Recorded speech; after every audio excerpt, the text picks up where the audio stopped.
సహోదర దేవుడు వారికి ఉన్న లక్షణాలను ధ్యానం చేద్దాం. మనం పిఠాపురంలో ఇస్మాయేలు ఇస్సాకును గూర్చి కొన్ని విషయాలు ధ్యానం చేశాం. వారి జీవితంలో నుండే ఈ రాత్రి మరికొన్ని విషయాలు ధ్యానం చేద్దాం. దేవుని వాక్యంలో నుండి వారిని గూర్చి చదివి ప్రార్థించి ధ్యానం చేద్దాం. ఆదికాండం 16వ అధ్యాయం 11, 12 వచనాలు చదువుతున్నాను. మరియు యెహోవా దూత, ఇదిగో యెహోవా నీ మొర్ర వినెను, నీవు గర్భవతివై ఉన్నావు, నీవు కుమారుని కని అతనికి ఇస్మాయేలు అను పేరు పెట్టెదవు. అతడు అడవి గాడిద వంటి మనుష్యుడు, అతని చేయి అందరి చేతులు అతనికి విరోధముగా ఉండును. అతడు తన సహోదరులందరి ఎదుట నివసించును అని దానితో చెప్పగా 22వ అధ్యాయం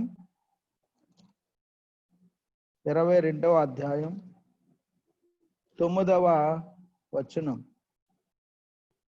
అలాగూ వారిద్దరూ కూడి వెళ్ళి దేవుడు అతనితో చెప్పిన చోటుకి వచ్చినప్పుడు అబ్రహాము అక్కడ బలిపీఠమును కట్టి కట్టెలు చక్కగా పేర్చి తన కుమారుడగు ఇస్సాకును బంధించి ఆ బలిపీఠం పైననున్న కట్టెల మీద ఉంచెను.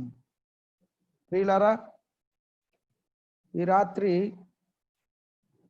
ఇద్దరు వ్యక్తులు వారికి ఉన్నటువంటి లక్షణాలను గూర్చి చదువుకున్నాం.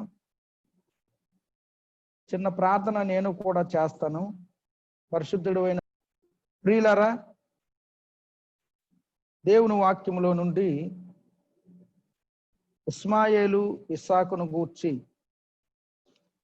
2 సంగతులు మనం ఈ రాత్రి చదువుకున్నాం.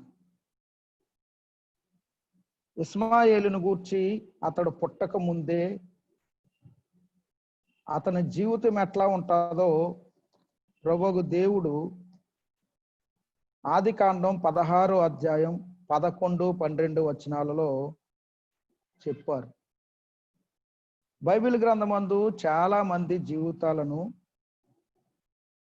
వారు తల్లి గర్భంలో ఉండగానే, కొన్నిసార్లు తల్లి గర్భంలో పడక ముందే వారికి ఏ పేరు పెట్టాలో, వారు ఎలా జీవిస్తారో, వారి ప్రవర్తన విధానం ఎలాగుంటుందో, వారి తర్వాత వారి వంశాలు ఎలాగుంటాయో అనే సంగతులు దేవుడు ముందుగానే తెలియజేశారు. ప్రియులారా, వారి పట్లే కాదండి, మనందరి పట్ల కూడా దేవునికి ఒక ఉద్దేశం ఉంటుంది. మనము ఏ దేశంలో పుట్టాలో అది ఆయన ఉద్దేశం, మనము ఎలాగూ జీవించాలో ఎలాగుండాలో ఆయన ఉద్దేశం. ప్రతిదీ మన జీవితంలో ఆయన ఉద్దేశమే నెరవేర్చబడుతుంది, కానీ మన ఉద్దేశం ఎంత మాత్రం కూడా నెరవేర్చబడదు. అయితే దేవుని వాక్యములో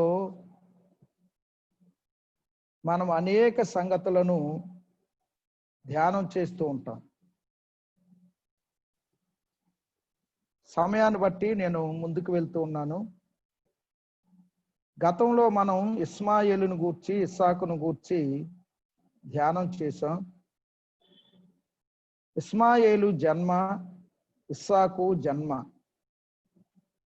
ఇస్మాయేలుకిని ఇస్సాకుకిని 16 సంవత్సరాల తేడా ఉందని గమనించాం. తరువాత ఇస్మాయేలు ఇస్సాకు ఎదుగుతూ ఉన్నారు. ఇస్మాయేలు ఇస్సాకుని హింస పెట్టెను పరిహసించెను అనే మాటలు కూడా మనం ధ్యానం చేసాం. ఇస్మాయేలు పెరిగి పెద్దవాడై అరణ్యవాసి అయి విలుకాడు అయ్యాడు. ఇస్సాకు తండ్రి యొద్దే వెంటనే పెరిగి అతడు విధేయుడయ్యాడు. అయితే ఇస్సాకు ఏ పని నేర్చుకోలేని వాడు కాడు. ఇస్సాకు వృత్తి వ్యవసాయము. మనం గమనిస్తాం, ఆదికాండం 26వ అధ్యాయంలో గెరారు దేశంలో నివాసం చేస్తున్నప్పుడు తన తండ్రి కాలంలో వచ్చిన కరవు వంటి కరవు వచ్చినప్పుడు అతడు వేరే దేశానికి వెళ్ళిపోవాలని ఆలోచన చేసినప్పుడు దేవుడు ఆయనకి ప్రత్యక్షమై, నీవు ఎక్కడికి వెళ్ళవద్దు, ఇక్కడే ఉండు, నేను నీకు తోడై ఉంటాను, నిన్ను ఆశీర్వదిస్తాను అని చెప్పడం మనం గమనిస్తాం. ఇస్సాకు ఆ సంవత్సరమే విత్తనం వేసి 100 ఫలించెను అని 26వ అధ్యాయంలో మనం గమనిస్తాం. అలా అయితే ఇస్సాకు కూడా ఒక పని కలిగి ఉన్నాడు. అతడు వ్యవసాయం చేసేవాడు. ప్రియమైన వారులారా, ప్రతి వ్యక్తి తన వ్యక్తిగతమైన జీవితంలో ఒకరికి చేయి చాపి జీవించకుండా ఉండాలి అంటే ఏదో ఒక పని కలిగి ఉండడం అవసరం. బైబిల్ గ్రంథంలో కష్టపడమని పౌలు చెప్పడం మనం గమనిస్తాం. తెస్సలోనికీయులకు రాసిన పత్రికలో, మీ చేతులతో పని చేయవలెను, పని చేయకుండా భోజనం చేయకూడదు అని. పౌలు గారు డేరాలు కుట్టే వృత్తి కలిగిన వాడు. పౌలు గారు అతి విద్య గలవాడు. ఒక ప్రక్క చదువు, మరో ప్రక్క వృత్తి, రెండింటినీ సమపాలల్లో నేర్చుకున్నవాడు పౌలు గారు. మన ప్రభు అయిన యేసుక్రీస్తు వారు, ఆయన వడ్లవాడు. ఆయన 30 ఏండ్ల వరకు వెంటనే ఉన్నాడు. 12వ ఏట తల్లిదండ్రులతో యెరూషలేములో కనబడిన తరువాత బైబిల్ పండితులు చెప్పే విషయం ఏంటంటే, తాను 13-14 సంవత్సరాల వయసులో ఉండగా తండ్రిని కోల్పోయాడు.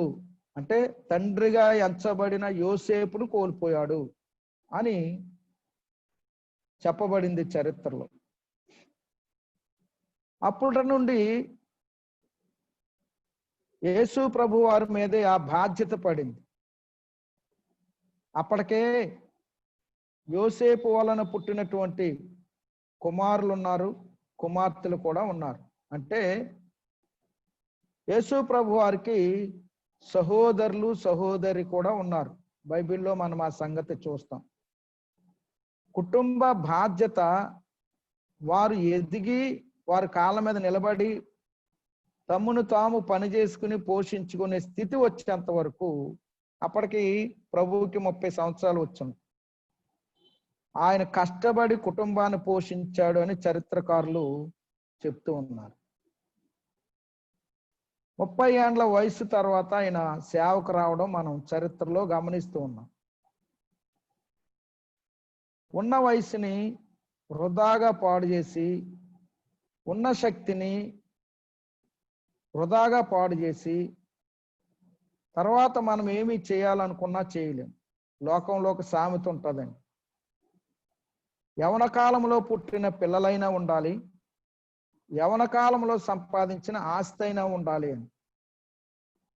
ఒకానొక కాలం రాబోయినప్పుడు దానినే వృద్ధాప్యం అంటాం.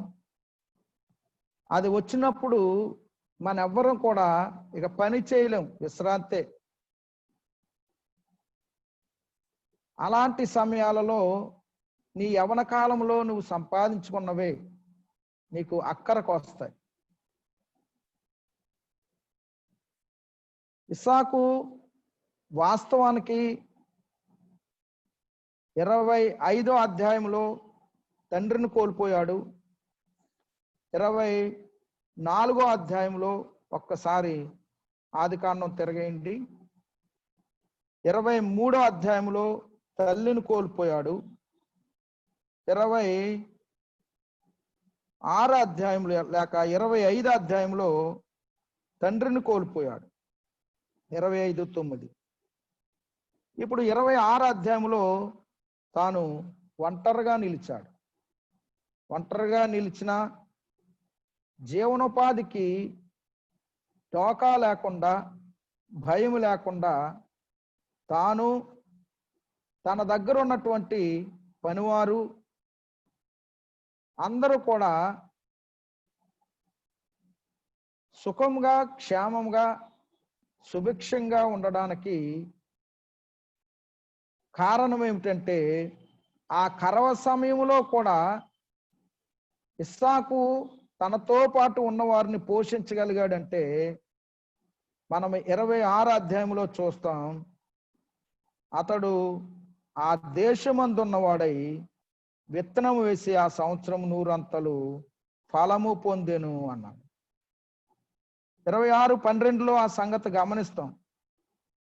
మరి ఏం జరిగింది? యెహోవా అతనిని ఆశీర్వదించెను గనుక ఆ మనుషుడు గొప్పవాడాయను, అతడు మిక్కిలి గొప్పవాడు అగు వరకు క్రమక్రమముగా అభివృద్ధి పొందుచు వచ్చెను అన్నాడు. అతనికి గొర్రెల ఆస్తియు, గొడ్ల ఆస్తియు, దాసులు గొప్ప సమూహమును కలిగినందున ఫిలిస్తీన్లు అతని యందు అసూయపడిరి అన్నాడు. ప్రియులారా, కష్టపడిన ఇస్సాకుని దేవుడు ఏం చేస్తూ ఉన్నాడు? యెహోవా అతనిని ఆశీర్వదించెను అన్నాడు. అతడు మిక్కిలి గొప్పవాడయ్యాడు, క్రమక్రమముగా అభివృద్ధి పొందెను అన్నాడు. అతనికి గొర్రెలు ఆస్తి పెరిగింది, గొడ్డల ఆస్తి పెరిగింది, దాసులు గొప్ప సమూహం అతను కలిగారు. అతని స్థితిని చూసి ఫిలిస్తీన్లే అసూయ పడ్డారు అనే మాట గమనిస్తుంది. ప్రియులారా, అన్యజనులకు ఏమాత్రం కూడా మనము తీసుకొని పోయే విధంగా ఉండకూడదు. రక్షించిన ప్రభు నీకు శక్తినిచ్చి, రక్షించిన ప్రభు నీకు వయస్సునిచ్చి, రక్షించిన ప్రభు నీకు ఆయుష్నిచ్చినప్పుడు దానిని ఉపయోగించి, ఇక్కడ డబ్బు పెట్టుబడి కాదు, ఇక్కడ శక్తే పెట్టుబడి, నీ వయసే పెట్టుబడి, నీ బలమే పెట్టుబడి. అలాగూ చేసిన ఇస్సాకుని కష్టపడి చెమటోర్చి అతడు చేసిన పనికి ఫలితం యెహోవా అతనిని ఆశీర్వదించను. అయ్యా యవనస్తులారా, యవనరాండ్రులారా, మీరు కష్టపడి పనిచేస్తే మీ కష్టార్జితం పైన దేవుని ఆశీర్వాదం ఉంటుంది. నిశ్చయముగా నీ కష్టార్జితము నువ్వు అనుభవించదు అని 128వ కీర్తనలో మనం చదువుతాం. నిశ్చయము, ఖచ్చితం, నీ కష్టార్జితం నువ్వు అనుభవిస్తావు. ఎందుకు చేత అనుభవిస్తావు అంటే దాని మీద దేవుని ఆశీర్వాదం ఉంటుందండి. అంతకంతకి గొప్పవాడు అవుతావు. ఆర్ఆర్కే మూర్తి గారు మనందరికి తెలిసిన దైవ సేవకుడు. ఆయన ఏమన్నారంటే, క్రైస్తవుడు భేదవాడు అనవద్దు అన్నాడు. క్రైస్తవుడు భేదవాడు అనవద్దు అని చెప్పడం మనం గమనిస్తాం అన్నాడు. ఎందుకు అన్నాడు అలాగని నేను ఆలోచన చేస్తే, అంటే బైబిల్లో భేదలైన పరిశుద్ధులు, విధవరాండ్రులు, దిక్కుమాలిన పిల్లలు అనే మాట గమనిస్తాం. వారు వయసుకు వచ్చారు, వారి స్థితిగతులను బట్టి ఒకవేళ భేదవారిగా ఉండొచ్చు, వాళ్ళ గురించి కాదు కానీ నేను చెప్పేది. యవన కాలంలో ఉన్నటువంటి ఇస్సాకు తన యవన వయసును పాడు చేసుకుని భేదవాడు కాలేదు. తన యవన బలాన్ని, యవన వయసును ఉపయోగించుకుని ఆస్తిపరుడయ్యాడు. ఎప్పుడు భేదవాళ్ళు అవుతామంటే మనకివ్వబడినటువంటి ఆ వయసుని, ఆ సమయాన్ని వృధా చేసుకున్నప్పుడు, తర్వాత మనం చేయాలనుకున్న మన దేహం పని చేయకపోవడం, శక్తి సహకరించకపోవడం, ఇలాంటివి జరిగినప్పుడు ఆ తర్వాత గడిపే వయసు అంతా భేద లేక లేబార్కమైన పరిస్థితి వస్తుంది. వాస్తవానికి క్రైస్తవుడు ఎవరు కూడా భేదవాడిగా ఉండకూడదు. అంటే వారు ఉన్న వయసులో దేవుడిచ్చిన సమయంలో ఏదో ఒక పని, ఏదో ఒక కష్టం చేయడం, అది ఎంతైనా దేవుడు మెచ్చదగిన జీవితం.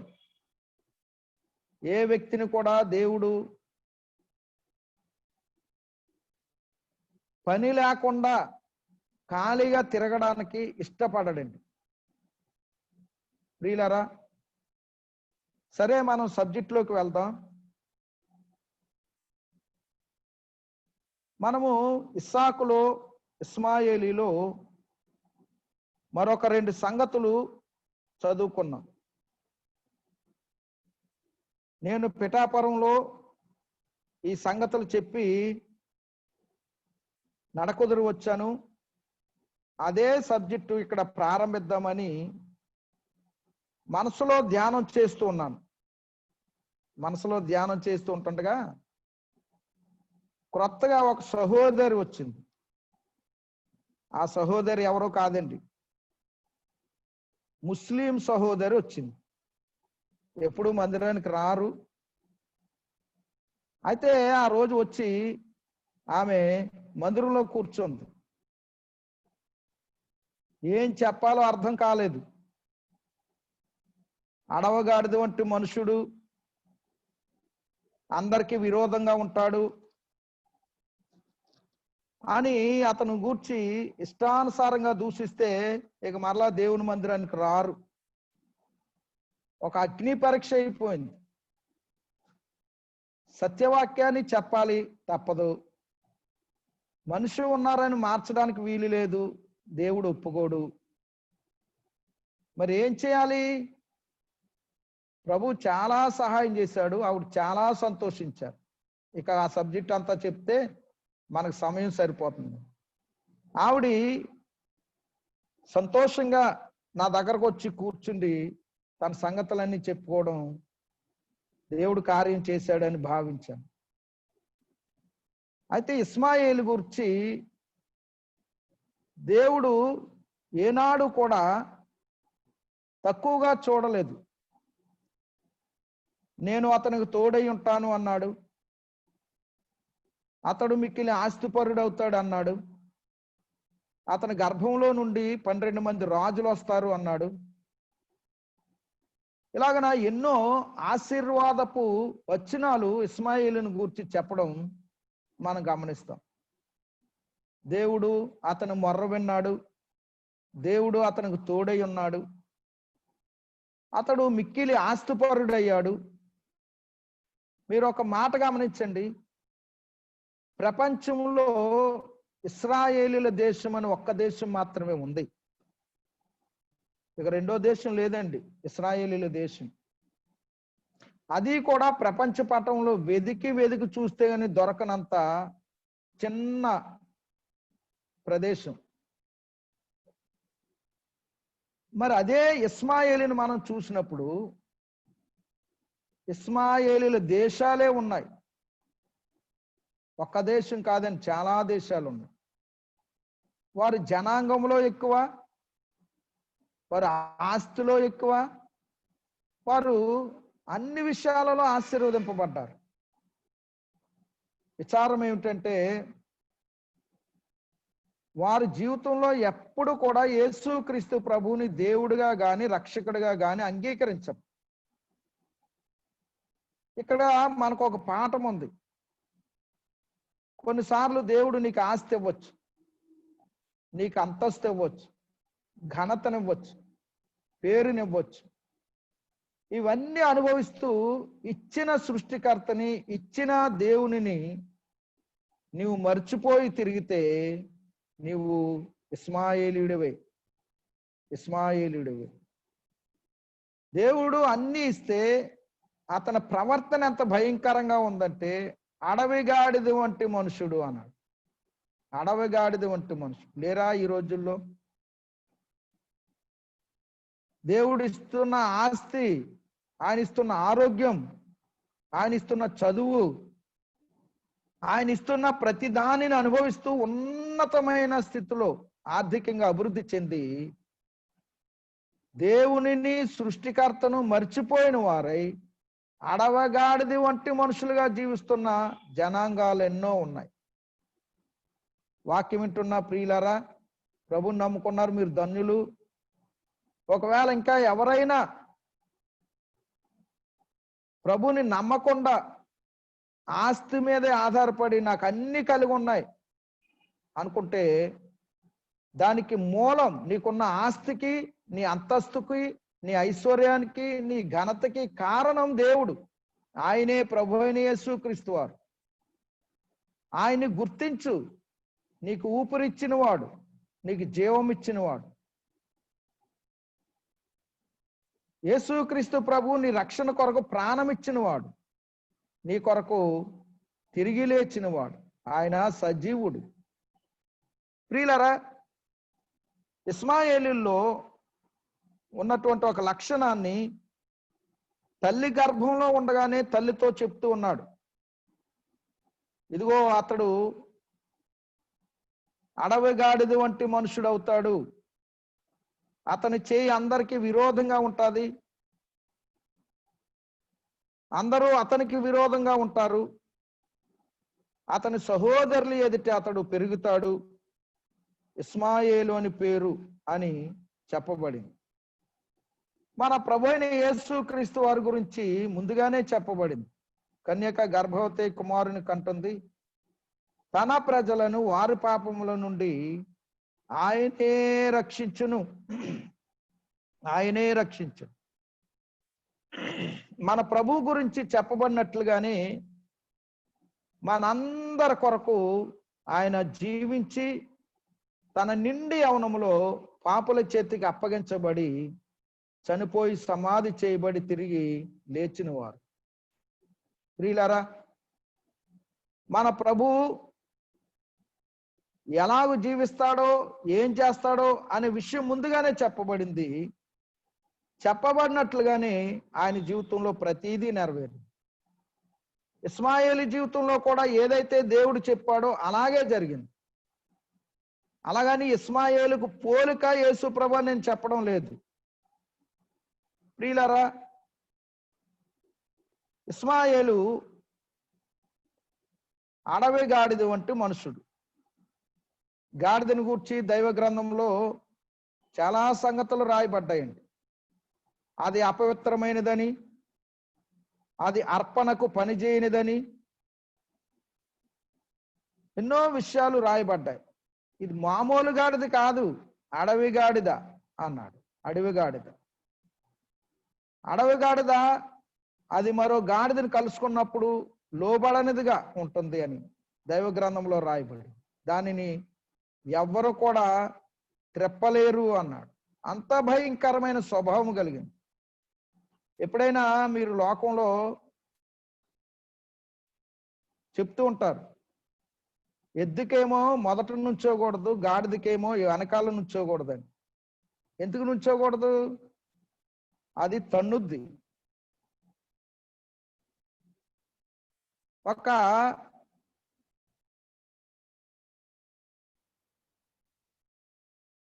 విషయాన్ని మనం గమనించండి. ఇప్పుడు ఇస్మాయేలు తన స్వభావాన్ని బట్టి అపవిత్రుడు, తన జీవిత విధానాన్ని బట్టి గాడిదకి పోల్చబడ్డాడు కాబట్టి దేవునికి అర్పణకు సరిపోనివాడు. అయినా ఇక్కడ దేవుని మహాప్రేమ చూడండి. ఒకవేళ తొలిచూలి గాడిదను దేవుడికి అర్పించాలి అంటే దానికి బదులుగా గొర్రె పిల్లని అర్పించాలి, దాని మెడ విరవాలి అన్నాడు. మరి ఇస్మాయేలును అడవగాడిద వంటి మనుషులకు కొరకు అన్యజనులైన విగ్రహారాధకులమైన మన కొరకు యూదులైన వారి కొరకు, అందరి కొరకు కూడా మన ప్రభు అయిన యేసుక్రీస్తు వారు గొర్రె పిల్లగా మన కొరకు బలి అయిపోయారు. మనము కుక్కల వంటి వారము, ఇస్మాయేలీలు గాడిదలు వంటి వారు కదండి. కుక్క గాడిద, ఈ కుక్క గాడిద కొరకు గొర్రె పిల్ల వంటి క్రీస్తు ప్రభు మన కొరకు బలి అయిపోయాడు. సాధువు జంతువు. ప్రియులారా, ఇది ఎంత గొప్ప భాగ్యం. ఇప్పుడు గాడిద, కుక్క క్రీస్తు ప్రభుని నమ్ముకొనుడితో ఏమైపోయారో తెలుసా? సింహములు అయిపోయారు. సింహములు.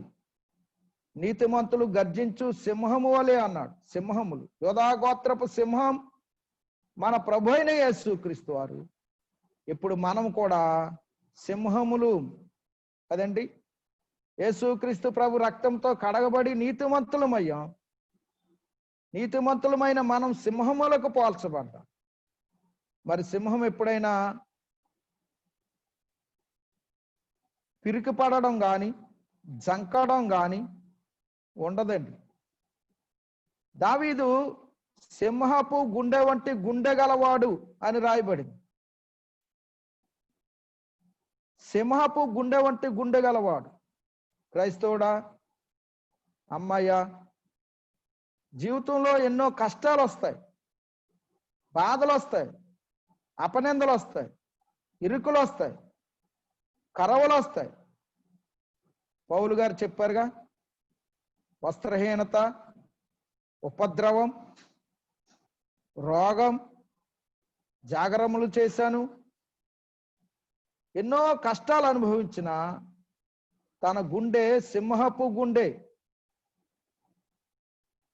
పాత నిబంధనలో దావీదు సింహపు గుండెవాడైతే క్రొత్త నిబంధనలో పౌలు భక్తుడు సింహపు గుండె వంటి వాడు. దేనికి బెదరని వాడు, వెనక్కి తిరగని వాడు, ప్రతి విషయంలో కూడా తన బలహీనతలను చోటు చేసుకోకుండా, బలహీనతలలో బలహీనుడు కాకుండా బలహీనతలలో కూడా బలవంతుడిగా ముందుకు సాగిపోయినవాడు.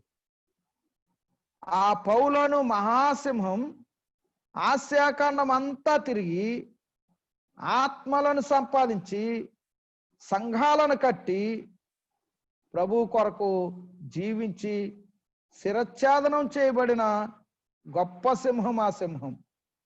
ప్రియులారా, నీవు నేను బలహీనులమే. చదువు లేకపోవచ్చు, డబ్బు లేకపోవచ్చు, ఆస్తి లేకపోవచ్చు, సహకరించేవారు లేకపోవచ్చు. కానీ నీవు నేను సింహం అనే మాట మర్చిపోవద్దు. నోటిలో మాట ఉందిగా, సువార్త చెప్పడానికి, ఆత్మలను సంపాదించడానికి డబ్బు అవసరం లేదే, దానికి బలగము అవసరం లేదే. సువార్త సింహాలుగా ఉండాలి. క్రీస్తు కొరకు ఎన్ని కష్టాలనైనా ఓర్చగలిగి నిలవబడగలిగిన సింహముగా ఉండాలి. సింహమును గూర్చి ఒక మాట చెప్తూ ఉంటారు. సింహం గడ్డి మేయదు అంటారు. సింహం గడ్డి మేయదు కదండి. జీవితంలో ఎన్ని కష్టాలు వచ్చినా, ఎన్ని ఇబ్బందులు వచ్చినా గడ్డి మేసే స్థితికి దిగిపోవద్దు. గడ్డి మేసే స్థితికి దిగిపోవద్దు. సింహమునకు ఉన్నటువంటి ఆ లక్షణాలు మనం కలిగి ఉండాలి. మన క్రీస్తుకు కలిగిన లక్షణాలు మనం కలిగి ఉండాలి. మంచిదండి, అలా జీవిద్దాం, ముందుకు సాగుదాం. ఇస్మాయేలు అడవి గాడిద వంటి స్వభావము కలిగిన వాడు. మరి ఇస్సాకు ఎలాంటి వాడు? 22వ అధ్యాయం 9వ వచనంలో మనకి ఈ అధ్యాయం అంతా తెలిసిన అధ్యాయమే, ఎన్నోసార్లు విన్న అధ్యాయమే. అబ్రహాము ఇస్సాకు ప్రయాణమై వెళ్తున్నారు దేవుడు వెళ్ళమన్న స్థలానికి. ఏ ఉద్దేశం చేత అక్కడికి వెళ్తూ ఉన్నారని ఆ సంగతి అబ్రహాముకి తెలుసు, కానీ ఇస్సాకుకు తెలియదు. అయితే ఇస్సాకు అబ్రహాము ప్రయాణమై వెళ్ళి దేవుడు చూపించిన పర్వతం దగ్గరికి వెళ్ళిన తర్వాత పనివారిని గాడిదలను అక్కడ పెట్టి ఆ కట్టెలు నిప్పు కత్తె తీసుకుని అబ్రహాం ఇస్సాకు కొండపైకి వెళ్ళారు. మధ్యలో వారికి సంభాషణ జరిగింది. వెళ్ళిన తర్వాత అబ్రహాము కట్టెలు చక్కగా పేర్చాడు, బలిపీఠం కట్టాడు. ఇస్సాకుని కట్టెల మీద పెట్టి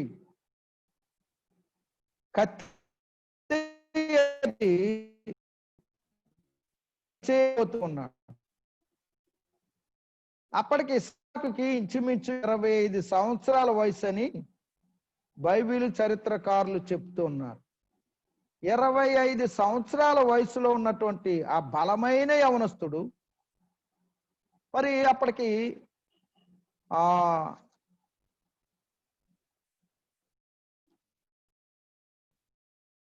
అబ్రహాముకి 120 సంవత్సరాల వయసు వచ్చి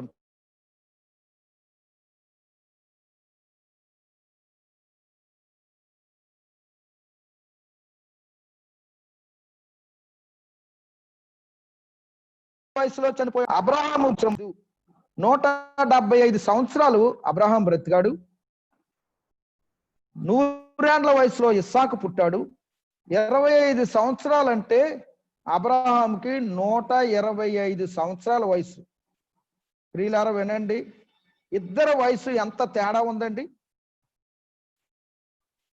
నిండి యవనంలో బలమైనటువంటి దేహంతో ఉన్నటువంటి వాడు ఇస్సాకు. 100 సంవత్సరాలు తేడా ఉంది. 100 సంవత్సరాలు. 125 సంవత్సరాల వృద్ధుడు 25 సంవత్సరాల ఇస్సాకును బంధించి ఆ కట్టెల మీద పెట్టి కత్తి ఎత్తితే అసలు ఎట్లా ఉంటుందో ఒక సీను ఒకసారి ఆలోచన చేసుకుంటే, అక్కడైతే ప్రశాంతంగానే ఉంది. ఇస్సాకు బెదిరించిన వాడు కాదు, ఇస్సాకు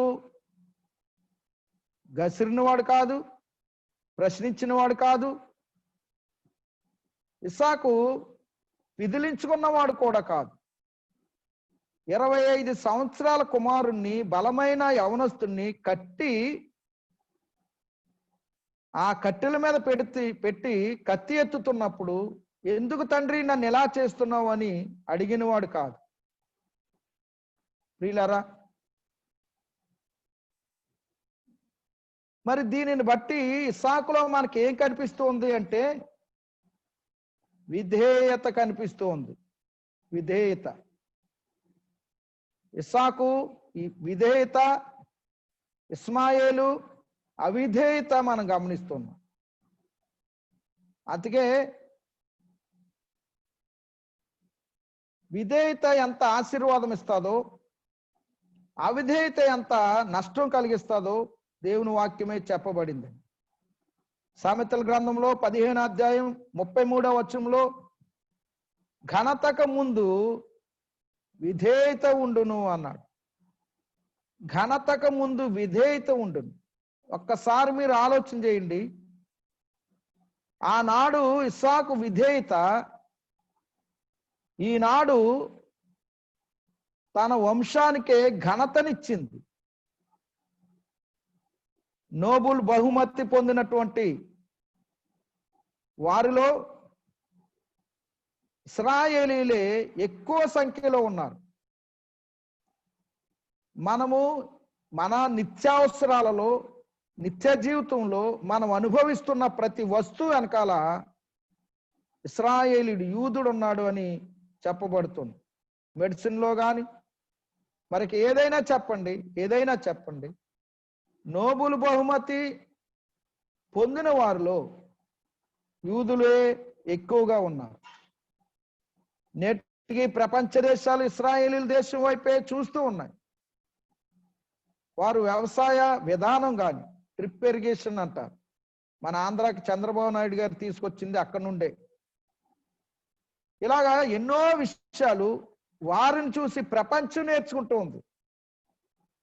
సైనిక విధానంలో ఘనతకెక్కిన వారు, వాళ్ళ దగ్గర ఉన్న టెక్నాలజీ కానీ, ఆ సైనికులు కానీ, ఆ కెమెరాస్ కానీ, ఇక ఆ విషయంలో వారు చాలా పగడబందీగా ఉంటారు. ప్రియులారా, ఆనాడు ఇస్సాకు యొక్క వినయం, విధేయత ఘనతకు కారణమైంది. యవనస్తులారా, సోదరులారా, సహోదరులారా, మీరు వినయంగా విధేయతగా ఉంటే అది మీ వంశానికే, మీ భవిష్యత్ జీవితానికే, మీ భవిష్యత్ కాలానికే అది ఆశీర్వాదకరంగా ఉంటుంది. నీ విధేయత నీ బిడ్డల్లోనికి, వారి విధేయత వారి బిడ్డల్లోనికి, వారి విధేయత వారి బిడ్డల్లోనికి సంప్రాప్తం అవుతుంది.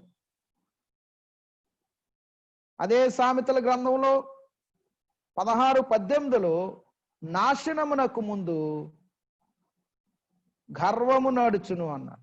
నాశనమునకు ముందు గర్వము. రెండు నడుస్తున్నాయి మనుషుని ముందు. విధేయత నడుస్తుంది, గర్వం కూడా నడుస్తుంది. అయితే చివరికి రెండింటిని మనం ఆలోచన చేస్తే వీటి అంతం ముగింపు ఏంటంటే ఘనతకు ముందు విధేయతకు ముందు, ఘనతకు ముందు విధేయత అన్నాడు, నాశనానికి ముందు గర్వము అన్నాడు కదండి. వాటి అంతం మనం ఆలోచన చేస్తే వినయానికి ముందు నాశనం, నాశనానికి ముందు వినయం, క్షమించండి. అలాగే కనిపించేయనా, ఘనతకు ముందు వినయం, నాశనానికి ముందు గర్వం అన్నాడు. కాబట్టి మనకు ముందు ఏది నడుస్తుందో మన యొక్క అంతిమం, మన ముగింపు మనకే ముందు అర్థమైపోతుంది. మనం కొన్నిసార్లు వారు అంతాన్ని చూసి అంటాం, వీడికి ఎలాంటి చావు వస్తుందని మాకు ఎప్పుడో తెలిసింది అంటాం. ఎవరైనా ఘనతగా ఎక్కినప్పుడు వీడు ఎలాంటి ఘనత పొందుతాడని మాకు ఎప్పుడో తెలిసింది అంటారు. నడవడికే ఒక ఆ చివరి గడియను చూపిస్తుందని మనం గమనిస్తూ ఉన్నాం. ప్రియులారా, యవనస్తులారా, యవనరాండ్రులారా, మీ జీవితాలలో నడుస్తున్నది ఏది? ఘనత నడుస్తుందా? ధన్యులు. ఘనత నడవాలి అంటే, ఘనత మీరు పొందాలంటే మీరు విధేయులుగా ఉండాలి. ఒకవేళ నాశనమే అనుకుంటే గర్వం నాశనానికి తీసుకుని వెళ్తాం. రెండింటిని జాగ్రత్తగా ఆలోచన చేసి ఏది ఆశీర్వాదకరమైంది, ఏది నాశనకరమైనది ఆలోచన చేసి మీ ప్రవర్తన విధానాన్ని మార్చుకుంటే క్షేమం కలుగుతుంది. మంచిదండి. మనము ఏ విషయాలలో విధేయులంగా ఉండాలి? మనకి ఇవ్వబడిన సమయాల్లో ఎక్కువగా వివరించను కానీ ఎవరైనా వాక్య సహాయం చేయగలిగితే చేయండి. నిర్గమాకాండం 24:7 నిర్గమాకాండం 24:7. అతడు నిబంధన గ్రంథమును తీసుకొని చదవండి. ప్రజలకు వినిపింపగా వారు యెహోవా చెప్పినవన్నీ చేయుచు విధేయులమై ఉందుము అన్నది.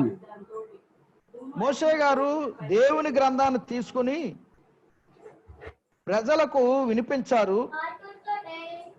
విన్నవా ఆ ప్రజలు అంటున్నారు, యెహోవా చెప్పునట్లు మేము అన్నీ విధేయులమై చేస్తాము అంటున్నారు. మోషే గారు ఏదైతే చేయమని దేవుని మాటలు చెప్పారో, దేవుడు ఏదైతే ఆజ్ఞాపించారో, నిర్గమాకాండం 20 ఉన్న సంగతులు, ఆజ్ఞలు, శాసనములు, దేవుడు ఏదైతే ఇశ్రాయేలీయులు చేయాలి అని తన గ్రంథమందు రాసి ఇచ్చారో అది వివరించినప్పుడు వారందరూ అంటున్నారు, యెహోవా చెప్పినవన్నీ చేయొచ్చు, విధేయులమై ఉందుము అన్నారు. వీళ్ళారా, యోహాను సువార్త 2వ అధ్యాయంలో ద్రాక్షారసం అయిపోయినప్పుడు ప్రభు అయిన యేసుక్రీస్తు వారి దగ్గరికి తల్లి వచ్చింది, అయ్యా ద్రాక్షారసం అయిపోయిందంటే, అమ్మా నా సమయం ఇంకా రాలేదు అన్న. పరిచారకులతో ఆమె అంది, ఆయన మీతో చెప్పినది చేయుడు.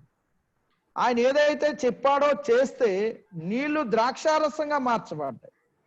ప్రియులారా, ఇక్కడ మనం నేర్చుకోవాల్సిన పాఠం ఏంటంటే, దేవుని పిల్లలంగా, క్రీస్తు ప్రభుని నమ్మిన వారంగా మనము క్రీస్తు యొక్క స్వారూప్యంలోనికి రావాలి అంటే, నీళ్ళ వంటి జీవితం ద్రాక్షారసం వంటి జీవితంగా మార్చబడాలంటే, మానవ స్వభావం కలిగిన జీవితం క్రీస్తు స్వభావం కలిగినట్టుగా మారాలి అంటే, ప్రాచీన స్వభావం నూతన స్వభావంగా మార్చబడాలి అంటే, దేవుడు చెప్పినవన్నీ చేయుటకు విధేయులమై ఉండాలి. ఆయన ఏదైతే చెప్పాడో, ఏదైతే చేయమన్నాడో అది చేయుటకు విధేయులమై ఉన్నప్పుడు మనము రోజు రోజుకి రూపాంతరం చెంది మన ప్రభు అయిన యేసుక్రీస్తు యొక్క స్వారూప్యంలోనికి మలచబడతాం. ప్రియులారా, ప్రభుని నమ్మిన వెంటనే ఏ ఒక్కరు కూడా పరిపూర్ణులు కాలేరు. ఇంకా మనం పరిపూర్ణులు కాలేదు. ఏ ఒక్కరు నమ్మిన వెంటనే క్రీస్తులు అయిపోరు. కనుక ఒక్కొక్కటిగా మనం మార్చుకుంటూ క్రీస్తు యొక్క స్వారూప్యంలోనికి సాగినప్పుడు మనము ఆశీర్వదింపబడతాం. దేవుని యొక్క గొప్ప అద్భుతం మన జీవితంలో చూస్తాం. ఆయన మీతో చెప్పినది చేయుడి అన్నప్పుడు, ఆ పరిచారకులు చేసినప్పుడు అక్కడ ఒక గొప్ప అద్భుతం మనం గమనిస్తూ ఉన్నాం. అంటే మార్పు అనేది ఒకేసారి రాదు కాబట్టి అది ఒక్కొక్కటిగా మార్చుకుంటూ మనం ముందుకు సాగినప్పుడు ఒక అద్భుతమైన జీవితాన్ని మనం కలిగి ఉండగలం. మరి దానికి ఎంత సమయం పడుతుంది? జీవితకాలం అంతానా? చాలా సార్లు ఈ ప్రశ్న రావచ్చు. ఎన్ని సంవత్సరాలు పడుతుందండి? 10, 20, 30, 40, 50, 60, 70 చనిపోతాం కదా ఎప్పటికీ అని మీరు అనుకోవచ్చు. ప్రియులారా, అది చాలా తక్కువ సమయమే పట్టొచ్చు. యేసుక్రీస్తు ప్రభువారు తన శిష్యులను 3 సంవత్సరాలు లేక 3.5 సంవత్సరాలు ఆయనతో పెంచారు. యేసు ప్రభువారు ఉన్నంతసేపు వారు పసిపిల్లల్లాగే ఉన్నారు. యేసు ప్రభువారు వెళ్ళిపోయిన తర్వాత, పరిశుద్ధాత్ముడు వచ్చిన తర్వాత వారు బలమైన శిష్యులుగా మార్చబడ్డారు. పిరికివారు ధైర్యవంతులయ్యారు.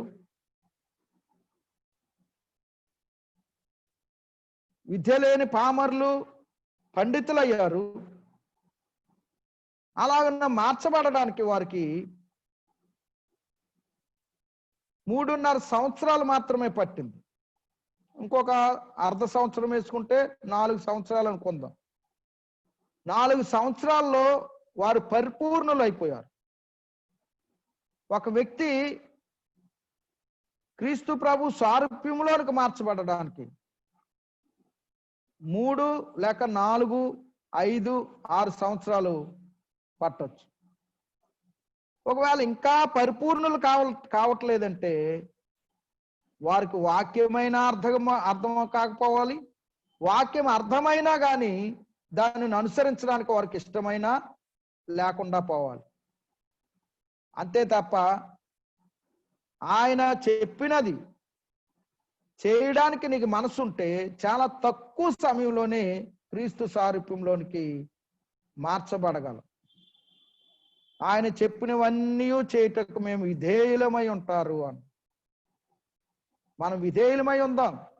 ఆయన ఏ మాట చెప్పాడో, ఏదొద్దన్నాడో, ఏది చేయమన్నాడో అది చేయడానికి మనం విధేయత చూపుదాం. ఆయన మాటను ఎదిరించి చేయడానికి మనం ఎవరం కూడా సరిపోమండి. రెండవది 18వ కీర్తన 44వ వచనం. 18:44. నా మాట చెవిని పడగానే వారు నాకు విధేయులగుదురు. నా మాట చెవును పడగానే వారు నాకు విధేయులగుదురు అన్నాడు. ప్రియులరా, మనము ఈ మాటని వివరించుకోవాలంటే అపోస్తుల కార్యము గ్రంథం 13వ అధ్యాయంలో పౌలు బర్నబాలు యూదుల సమాజంలో సువార్త ప్రకటిస్తూ ఉంటుండగా వారందరూ కూడా ఎదిరించి తరిమివేసినప్పుడు వీరు అన్యజనుల దగ్గరికి వెళ్ళిపోదాము అనుకున్నారు. ఆ మాటను చెవుని పడగానే అన్యజనులు సంతోషించిరి అనే మాట మనం 48వ వచనంలో చూస్తాం. అన్యజనులు ఆ మాట విని సంతోషించిరి, దేవుని వాక్యమును మహిమపరిచిరి అనే మాట చూస్తాం. అలాగైతే యేసుక్రీస్తు ప్రభు మాట చెవుని పడగానే వారు ఏమయ్యారంటే విధేయులయ్యారు. మరి విధేయులైన వారికి కలిగిన భాగ్యం ఏమిటి? 48వ వచనం, అపోస్తుల కార్యం గ్రంథం 13:48.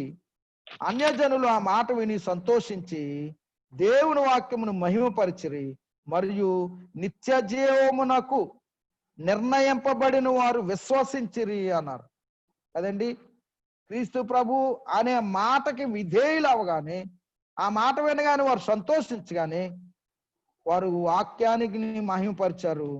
వారు నిత్య జీవమునకు నిర్ణయింపబడిన వారు విశ్వసించారు. నిత్య జీవం వచ్చిందండి వారు. మరి అలాగైతే మరి విసర్జించిన వారు ఏమయ్యారు? 46వ వచనం, అప్పుడు పౌలును బర్నబాయు ఇట్లనిరి, దేవుని వాక్యము మొదట మీకు చెప్పుట ఆవశ్యకమే, అయినను మీరు దానిని త్రోసివేసి మిమ్మును మీరే నిత్య జీవమునకు అపాత్రులుగా ఎంచుకుని ఉన్నారు అన్నాడు కదండి. మేము నిత్య జీవానికి పనిచేయం అంటే నిత్య నాశనానికే మేము వెళ్ళిపోతాము అంటూ ఉన్నాం. వినండి, క్రీస్తు మాట చెవిని పడినప్పుడు లోబడతావా, నిత్య జీవం కలుగుతుంది. క్రీస్తు సువార్తకు లోబడవా, నిత్య నాశనమే నీ గతి.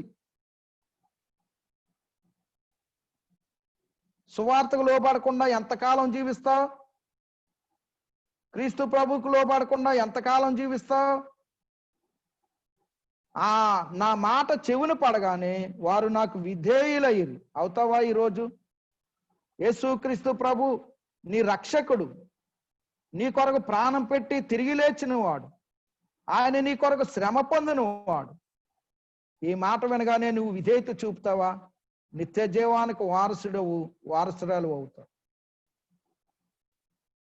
ఆ మాటను నువ్వు విసర్జిస్తే, దానికి విధేయత చూపకపోతే, సువార్తకు లోబడకపోతే నిత్య జీవమునకు నేను అపాత్రుడను అని నువ్వే ఎంచుకుంటూ ఉన్నావు.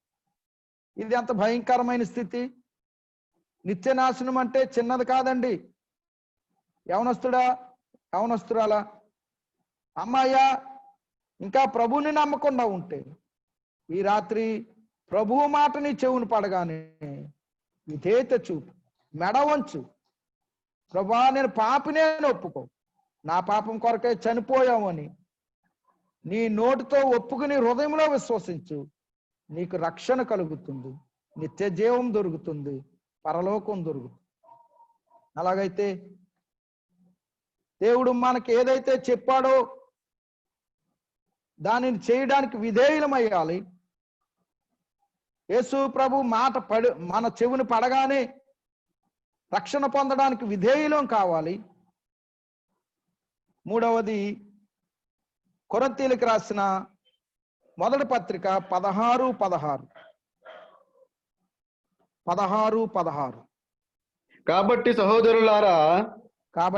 సహోదరులారా అట్టి వారికి నీ పనిలో సహాయం చేయొచ్చు ప్రయాసపడుచు అట్టి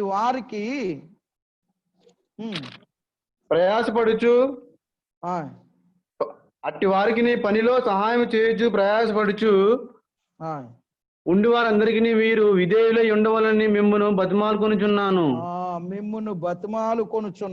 అన్నాడు కదండి. విధేయులై ఉండు. సంగతి ఏమిటంటే అక్కడ స్తెఫను ఇంటి వారు ఉన్నారు. స్తెఫను రాళ్లతో కొట్టి చంపబడ్డాడు. ఇంటి యజమానిని కోల్పోయినా గాని ఆ ఇంటి వారందరూ కూడా ప్రభు పరిచర్యలో ఉన్నారు. ప్రభు పరిచర్య కొరకు తమ్మును తామే అప్పగించుకున్న వారుగా ఉన్నారు. కొన్నిసార్లు భర్తను కోల్పోతే ఇంక మందిరానికి రావడం మానేస్తారు. భార్యను కోల్పోతే ప్రభువుని విడిచిపెట్టేస్తారు. కొన్నిసార్లు బిడ్డలను కోల్పోతే మందిరానికి రావడం మానేస్తారు. స్తెఫను రాళ్లతో కొట్టి చంపబడి ఆ ఇంటి వారికి దూరం అయిపోయినా కానీ ఆ ఇంటి వారు పరిశుద్ధులకు పరిచర్య చేయుటకు తమ్మును తామే అప్పగించుకున్నారని. అందుకని 16వ వచనంలో అన్నాడు, కాబట్టి సహోదరులారా అట్టి వారికి పనిలో సహాయం చేయొచ్చు, ప్రయాసపడుచు ఉండు వారికి అందరికీ మీరు విధేయులై ఉండవలెను అన్నాడు. ఎవరికి విధేయులై ఉండాలి? పరిచర్య చేస్తున్న వారికి, పనిలో ఉన్నవారికి, సేవలో ఉన్నవారికి, పెద్దలైన వారికి, ప్రయాసపడుచున్న వారికి మనం విధేయులమై ఉండాలి.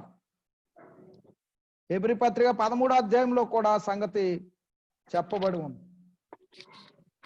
4వది విధేయులమై ఉందా, లోబడి ఉందా. మనల్ని పాలిస్తున్న వారు, మనకు వాక్యం చెప్పి బోధిస్తున్న వారు సంతోషంతో పని చేయగలిగినట్లు మనం వారికి లోబడి విధేయులమై ఉందాం. ప్రభు మెచ్చదగిన పని అని దేవుని వాక్యంలో గమనిస్తున్నాం. ఎఫెసీ పత్రిక 6:5 దాసులారా యథార్థమైన హృదయం గలవారై భయముతోను వణుకుతోను క్రీస్తు వలె శరీర విషయమై మీ యజమానులైన వారికి విధేయులై ఉండుడి. యజమానులైన వారికి విధేయులై ఉండాలి అన్నాడు. ప్రియులారా, యజమానులకు విధేయ, నీ పైన ఉన్న యజమానులు ఎవరైతే ఉన్నారో వారికి విధేయులమై ఉండాలి. మనకు ఒక యజమానుడు ఉన్నాడు, మన తండ్రి. యజమానులకు యజమానుడైన పనివాడేమో యజమానుడికి లోబడి ఉంటే ఆ యజమానుడేమో ఆ యజమానుడికి లోబడి ఉండాలి. విధేయత చూపాలి. మంచిదండి. విధేయతను గూర్చి మనం ధ్యానం చేస్తూ ఉన్నాం. దేవుని మాట చెప్పినట్లుగా చేయడానికి విధేయులమై ఉండాలి. సువార్త మన చెవుని పడగానే రక్షణ పొందడానికి విధేయులమై ఉండాలి. ప్రభు పనిలో ఉన్న వారికి సహాయం చేయుటకు విధేయులమై ఉండాలి. మనం ఎక్కడైతే పని చేస్తున్నామో, ఎవరైతే మన యజమానులై ఉన్నారో వారికి లోబడి ఉండాలి. రోమాపత్రిక 1వ అధ్యాయం, అవి చాలా లైన్లు ఉంటాయండి. మీరు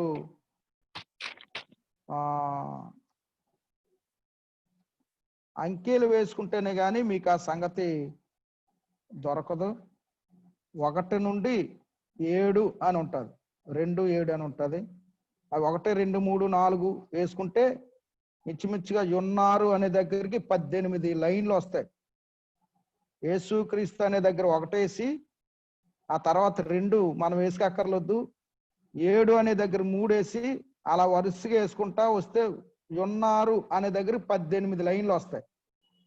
మీరు ఇప్పుడు అవన్నీ చేయలేరు కాబట్టి నేనే చదువుతున్నాను. 14వ లైన్ దగ్గర ఈయన నామము నిమిత్తము సమస్త జనులు విశ్వాసమునకు విధేయులగునట్లు ఈయన ద్వారా మేము కృపను అపోస్తులత్వమును పొందితిమి అన్నారు. విశ్వాసమునకు విధేయులగునట్లు. అమ్మయ్య, దేనికి విధేయులం కావాలి? విశ్వాసమునకు విధేయులం కావాలి. విశ్వాసమునకు విధేయులు.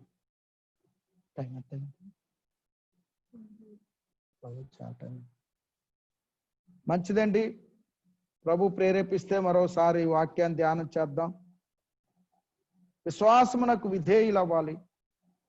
మన ప్రభు అయిన యేసుక్రీస్తు వారు లూకాసు వార్త 2:51 తల్లిదండ్రులకు విధేయత చూపాడు.